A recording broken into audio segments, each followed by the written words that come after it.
Are you on the fence about whether or not you want to host pets as an Airbnb host? Well, then today's video is for you. I have been a host for a while now, and I personally host pets. I have had a wonderful experience with it, and I wanted to take a moment to share with you some pros, some cons of hosting pets.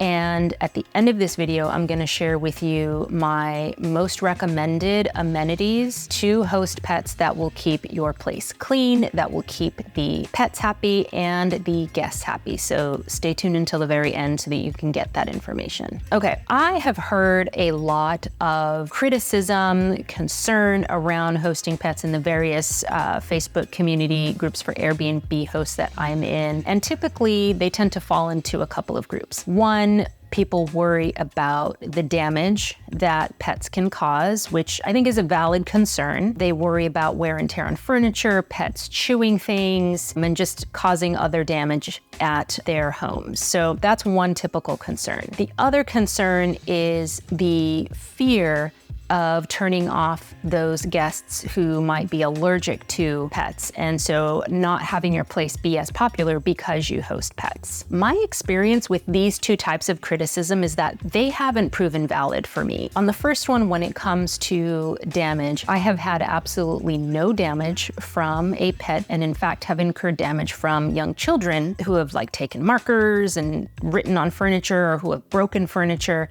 I have never had any damage from pets, and my takeaway, this is not scientific, but my takeaway is that travelers who bring their pets along with them are very conscientious. I would say about a third to maybe even half of the guests that I have hosted with pets bring a crate with them. So whenever they leave their pet home alone, it's crated inside of the cage and is not causing any damage. I have also found that they bring a lot of items with them so that the pet is really comfortable as the pet can be outside of their home environment. I think for me, something that just hasn't proven valid is that pets cause damage. I've just not seen it, and in fact have had a really great experience hosting pets because the guests have been so conscientious about taking care of their animals. The second criticism around turning off those guests who have allergies, I can't prove this, but I haven't seen it in terms of my booking rate. And I also put in a preventative measure, and I have my home sprayed for fleas and ticks on a quarterly basis. And my cleaner is also aware anytime that a guest is bringing a pet, so she knows to do extra cleaning. And then what I'll get into later in the video is the amenities that I have that actually keep my place clean because of pets, which I think has made a really, really, really big difference. So for me, those two criticisms around hosting pets just really haven't proven very valid. And so, it might be the same for you. And I think you won't know until you try, but I certainly wouldn't not host pets because of those two main criticisms. Don't be afraid to take the leap. Okay, so let's get into some of the pros. One of the main pros is referring to something I said earlier in this video, and that is that you're tapping into an underserved market. Being able to bring pets is something that guests want to be able to do. Many people are now working from home, they are working remotely, and they want to have a home away from home, which will include their pets. And this market is really underserved. Fewer than 10% of Airbnb listings allow pets. So there's lots of opportunity for you to really tap into a niche, and I think that that is a huge pro. A second pro, which I've already experienced, is that you make it more likely for those guests that you've hosted in the past to have repeat customers. They're gonna come back because they've already stayed at your home, they know that you host pets, the pet has already been there, might be more comfortable a second time. I've already had several repeat guests because of pets, and so this helps you with your occupancy over the long term. And so I think it's a huge pro to hosting pets. And then the third, which is obvious, and I think it's the least impactful pro in my mind, because I'm not doing this in a way that I think is exorbitant, but you earn additional money. You have the power to set your pet fee, and there's really two ways to do it, and I'll tell you which way that I recommend. But the first way is to say, for however many pets you allow, I only allow 2, and I really only recommend 2, because more than that, and it can just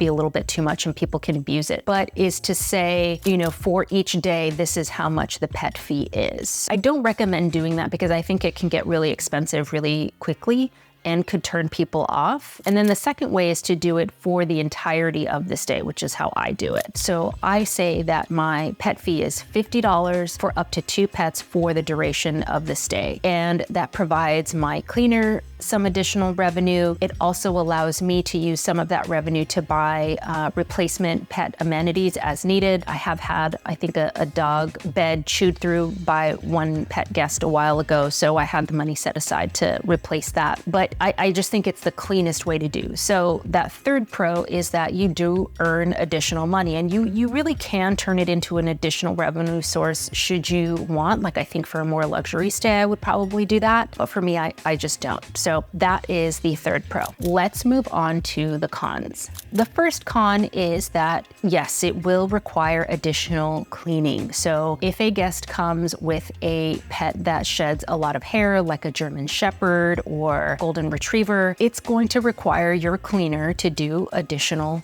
cleaning. And it's also going to require you to do, and I do this anyway, but it's going to require you to do a deep clean, perhaps more often. I do it quarterly, and to provide a treatment for fleas and ticks inside of your home. So there is an additional cost to that. But because you're charging additional for the pets, I think you can easily pay for that through that additional revenue. The second is related to, I think the second criticism. I just haven't seen it. I'm sure it exists, but you may not be as popular with guests who have allergies. I don't know that you're ever gonna really know that. You're not really gonna be able to test that, I don't think, but it is a possibility. So it is something for you to think about. Now, what I will say is that it really helps if you have a home that has wood flooring or vinyl flooring, something that is very easily cleanable. And you have things like leather couches so that you don't have a lot of fabric that holds on to pet hair. It just makes it a lot easier for people who may not, normally choose a home that allows pets to be there, because it is a lot easier to clean. Okay, so the third is additional wear and tear. Now, I haven't really experienced much of this through pets. There has just been one incident where a pet chewed a corner of a dog bed that I provided. But, the purpose was for the dog, and it wasn't furniture or anything like that. I mean, it was easily replaceable. But again, that's why you charge the additional fee. So if anything happens, you have the funding to be able to make repairs or replacements. But know that there is a potential for that. It's just, I really haven't seen it. So I don't think that the potential for that con is really that great. I think the idea of it, the fear around it, is much bigger than the reality. Okay, so now that you've heard about the pros and cons of hosting pets, let's talk about my most trusted pet amenities. First is a dog bed. I have 2 different kinds of dog beds, one for a small dog and then one for a bigger dog, and I tend to keep them in the same location. And this is just so that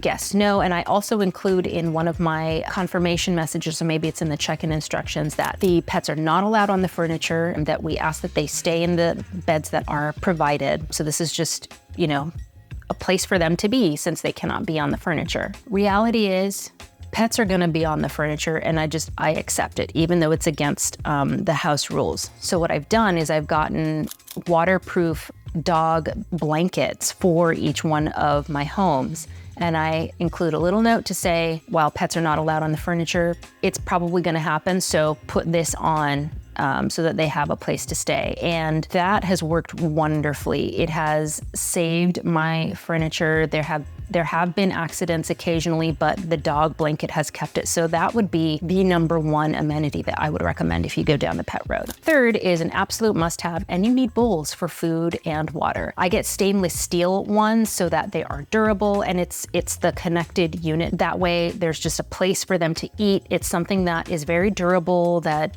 it's not plastic, it's not gonna get destroyed anytime soon. It also has a rubber lining on the bottom so that when you put it on the floor, it really doesn't move, which I think helps to contain the mess. So I highly recommend getting a water and food bowl. Okay, and then finally, the last amenity that I really highly recommend that you put into your homes is pet wipes. And you can just have this in a location that's right next to your pet bowls, but these wipes allow for the guests to wipe off dirty paws after they come in from outside, and it keeps your floors and your furniture from getting dirty and potentially damaged. So super highly recommend the wipes. Now here's what I don't recommend. I don't recommend getting treats. And the reason why is because treats and pets are a highly sort of personal, so to speak, experience. You know, a dog might be allergic to a kind of treat that you provide, or they may eat them all. Like I just think it's an added liability that I don't want to take on, so I don't provide it. The same thing goes with like food. I don't have any extra food because again, you know, dogs tend to have a specific kind of food that works for them, and I don't want to disrupt that. So I don't recommend having that. I have toyed with the idea of having a leash available, but my biggest hesitation with that is that like it's gonna accidentally get taken home and I'm gonna have to keep replacing it. So I haven't done it. Plus, I have seen consistently that guests who travel with their pets, they bring everything with them anyway, so it's really not a necessary amenity in my mind. And by the way, if you want the specific pet amenities that I buy and use, check the description down below because I've got links to all of those items. And if you want to become an Airbnb host, also check the description box down below for a link, and you will get money back when you sign up and you host your first guest. And I would be happy to give you feedback on your listing. That's it for today's video. Thank you so much for watching. Bye-bye.